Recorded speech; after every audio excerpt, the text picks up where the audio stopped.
to more vlogs!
Yan ang mga lambunog, guys. Ito.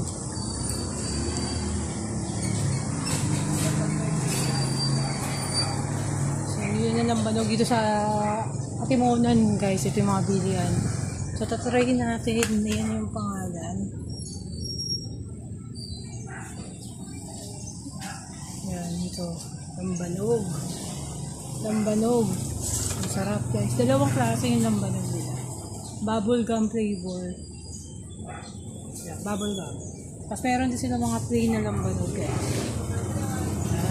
Lambanog.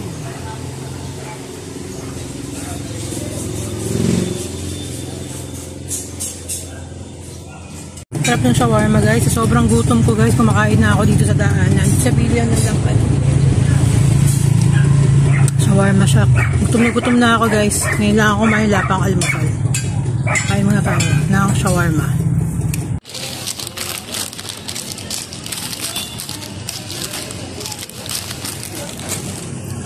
Mga kapatid, gutom. So, magluluto tayo, guys, ng ano ngayon, guys. Ng bread na, para siyang bread toast siya na ano. Kalimutan ko yung tawag dito, guys, eh. Basta, antabayanan nyo na lang kung ano yung gagawin natin. So, yan nakikita nyo, guys. Unang gagawin natin dito, guys, yung tinapay natin. Pipipiin natin yung pinaka-bread para mailagay natin itong mga hotdog sa ibabaw. Tsaka yung keso. Tapos, i-dip natin siya dito sa ating itlog.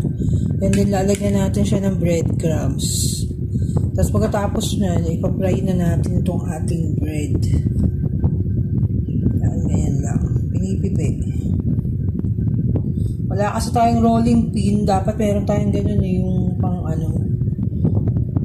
Ayan. Ganyan na lang, guys. Kaya kung meron kayong bote dyan, di ba, pwede rin yun na lang yung panggulong yun dun sa bread. Pwede rin. Pag ingat-ingat lang kayo. So, maglalagay na tayo ng cheese. Lagyan natin ng cheese. Tapos, lagay na natin yung hotdog. Yan. So, ganyan, gaganin lang natin siya, guys. Pipipiin lang natin siya ng ganyan. Kung meron kayong mga ibang mga keso, yung mozzarella cheese, pwede rin yun. So, pipiin lang natin ng ganyan. So, nakita nyo, na-roll ko na. Yan. Wait lang. Well, what's up mga kapatid, gutom? So, gagawa tayo, guys, ng ano ngayon, guys, ng hotdog cheese roll. Yan na pala ang tawag doon. Nawala sa isip ko kanina kung ano yung tawag dito sa gagawin ko, guys. So, ayan yung mga sangkap na gagamitin natin. Meron tayong bread. Meron tayong cheese and hotdog, sausages. Meron tayong, ano, no, meron tayong itlog na itlog, tapos meron tayong breadcrumbs. So, ayan, guys, simulan na natin, guys, ang ating paggawa ng ating cheese rolls. So, unang ginawa natin, step natin, tinutong muna natin, pinlatin natin yung bread. Naka-flat yung bread, guys. Naka-flat. Ayan, ayan.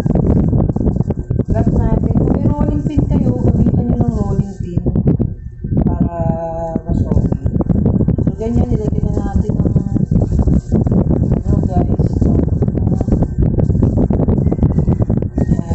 yan magiging resulta niyan, ganyan, guys. Dapat pala ham, kung meron kayong ham, kaya lang hot sausage itong nilagay ko, kaya kung meron kayong ham, pwede rin may ham kayo. Mas okay kung meron kayong ham, pwede kayong mag-invento kayo ng mailalagay nyo, guys, dun sa bread natin. Kung ano yung gusto nyo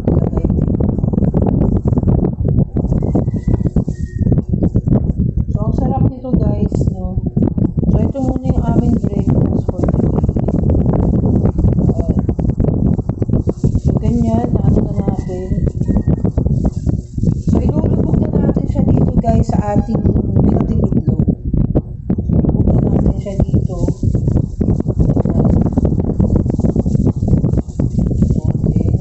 Tapos, lalagyan natin siya ng breadcrumbs. Yan, ganyan guys. O, diba? So, hindi dumidikit yung breadcrumbs sa daliri natin, sa kamay natin. Dahil naka-gloves na tayo ng plastic.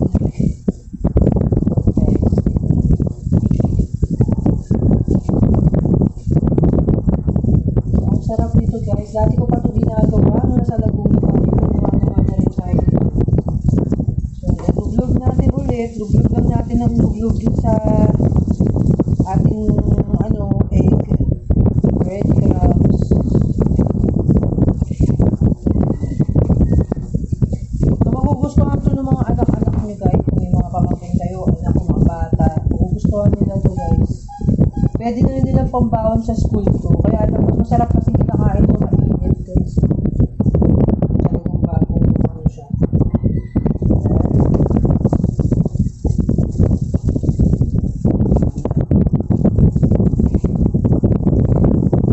Naisip ko ulit gawin ito guys kasi masarap na kasi ito.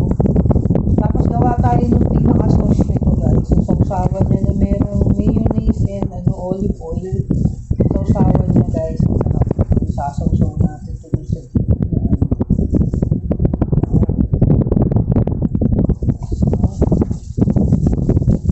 tapos makakagawa pa tayo ng guys.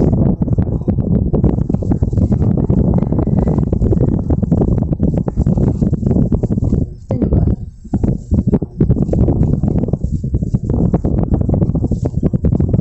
So mamaya, i-ready na natin ito fry. So gawa tayo ulit guys ng isa pang bread. Kulang bread. So ito na guys, no, natapos na yung ating pag-roll ng ating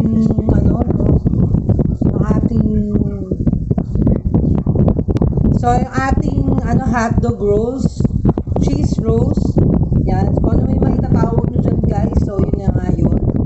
So yun, nagpapainit na tayo guys ng ating paglulutuan nito. Kailangan siya naka-deep fry siya talaga guys. So ito na naman tayo. So, cooking oil natin is coconut oil, guys. Ang laging ginagamit natin para safe na safe ang ating niluluto araw-araw, guys. So, antayin natin kumuluto at uminit. So, ipipry na natin yung ating ginawang tinapay, guys. Yung ating hotdog cheese rolls. Yan. So, gagawa muna tayo, guys, ng ating sauce, guys. Ng ating ginawang, bread, no? So, yan, meron tayong olive oil, meron tayong real mayonnaise, meron tayong bawang, tapos yan, suka natin, at meron tayong sugar, guys, na ihahalo dyan sa ating pang-dip doon para magkaroon siya ng dip sa, sausawan, guys. Sobrang sarap nito. Na-chop na natin yung ating, guys, yung garlic, guys. So, meron na rin tayong vinegar dito sa lagayan natin. So, lagyan na natin siya ng mayonnaise, guys, yung ating vinegar. Yan. So, haluin lang natin siyang ganyan. Tapos, lagyan na natin siya ng konting olive oil. Yan. Tapos, ilalagay na rin natin, guys, yung ating guys, yung ating garlic. So, ayan na nga, guys. Nalagay na natin dyan ng vinegar. Nalagay na natin dyan ng mayonnaise. Nalagay na natin ng olive oil and then yung garlic. So, ang pinaka-pinali naman ang ilalagay natin dito, guys. Lalagyan natin siya ng sugar. Tapos, continuously na i-mix na natin, guys. Yan. Lagay na natin. So, tikman nyo rin, guys, kung tikman nyo rin kung ano yung kulang pa. Kung nakukulangan pa kayo dun sa mayonnaise, so magdagdag na kayo. No, kayo na yung mismong mag-adjust nung gusto nyong idagdag. Yan. Mas maraming garlic, much better na napakasarap. So, katulad nito guys, kulang pa siya ng mayonnaise. Yan, dagdagan natin siya ng mayo. Yan guys.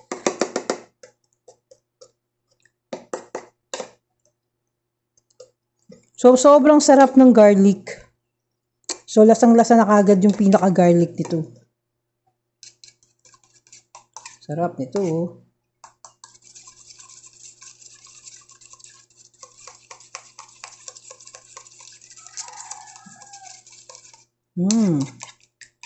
Tsaka mas durog na durog yung garlic guys. Mas lalasa dun sa ating deep sausawan.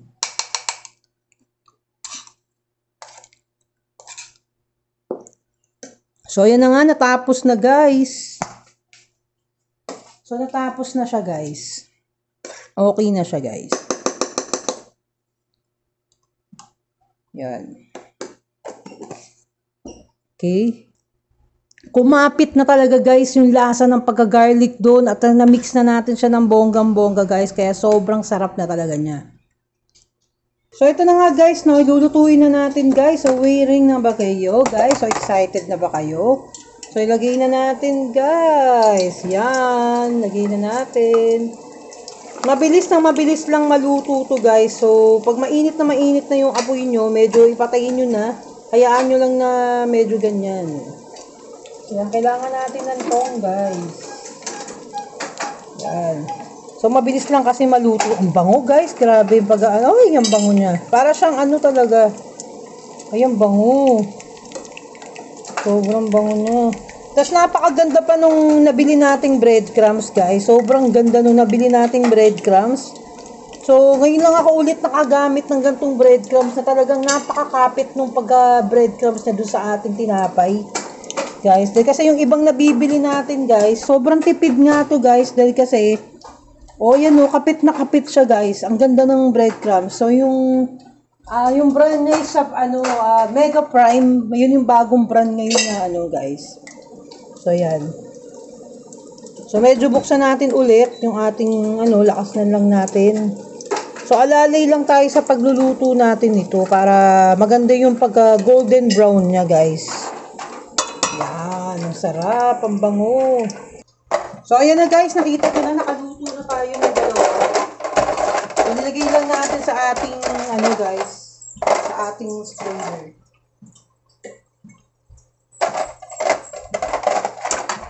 Yan. Kasi ito pa yung iba na niluluto natin, guys. Sarap.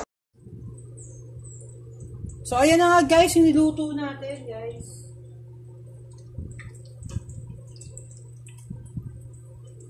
So, hindi pa tapos guys. Meron pa tayong 3 piraso dito. So, yan. Ang sarap talaga. So, ito na nga guys. Nakaluto na tayo guys. So, ito napakainit na yun ng ating ham and cheese. Ham and sausage roll. Ham and cheese and sausage roll. Yan guys. Ang sarap. Kita nyo ba? Oh, diba? Ang bonggang sarap. Oh, mahal mo. Oh. Kita nyo, sarap. So, yun, inom muna tayo ng ating Vitamilk, ng ating paborito. Siyempre, hindi mawawala ang Vitamilk.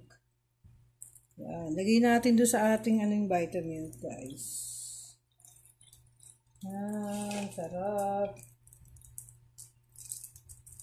So, yan na guys, no? Ready na tayong tikman. Ang ating napakasarap na guys. So, tikman na natin, guys. Tikman na ba natin? O wag muna natin tikman. Sa tingin nyo, titikman na ba natin? So, ayan guys. Sausaw na natin sa ating dip. Sausaw na natin.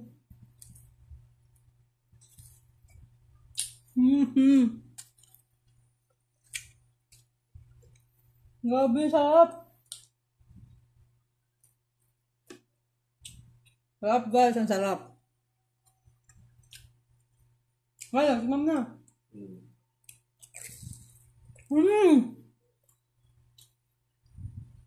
Melt na melt yung cheese sa loob. Grabe, ang sarap.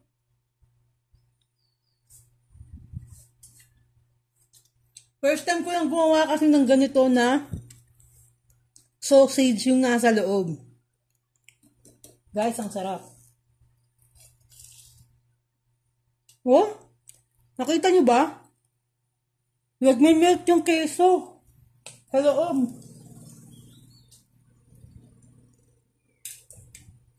Ang sarap niya. Pwede nyo panghanda ito, guys.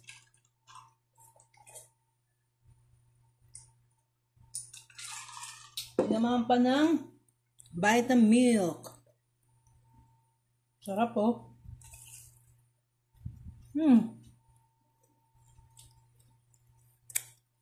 Sarap.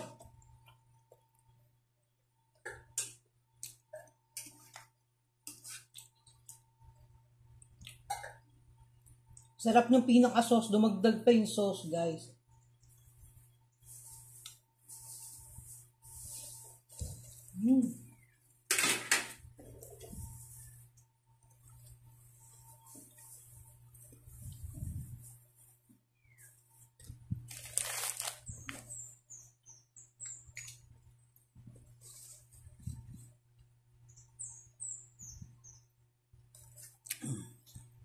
Yun. Pas na po.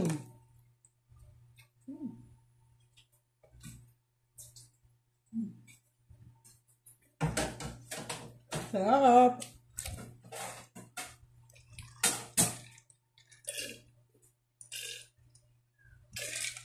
Ha, ang sarap guys. So, yun na yung ating finishing guys. So, natapos na rin ang ating pagluluto. So, medyo matrabaho siya guys. Pero kinaya natin. Masaw mo pa. Medyo matrabaho siya guys. Pero kinaya natin lahat para makapag-vlog tayo ng maayos guys. So, mapakita ko sa inyo kung paano yung paggawa talaga nito guys. So, inuulit ko guys, kung talagang gusto nyo kumain ng masasarap na pagkain, kailangan nyo pagtrabahuhan, paglutuan, pag-aralan yung mga dapat nyong iluto, guys. Yung dapat nyong, di ba? Iluto, hindi yung basta-basta lang. So, ayan guys, yung sauce natin, panalong-panalo, yung ating ranch. Tawag nila dyan, parang ranch sauce. Parang ganun natin yung tawag nila doon. So, alamin nyo na lang guys kung ano tawag dito. Nakalimutan ko yung tawag doon sa white. Shawarma sauce o ranch sauce, parang ganun. Ha? Okay guys, so dito nagtatapos ang aking vlog ni Amore Vlog, Kapatay Gutom. No? Sa lahat ng mga Kapatay Gutom na subscriber natin, maraming salamat sa mga hindi pa nag-subscribe sa aking channel ni Amore Vlog. Subscribe na kayo mga Kapatay Gutom. Babu!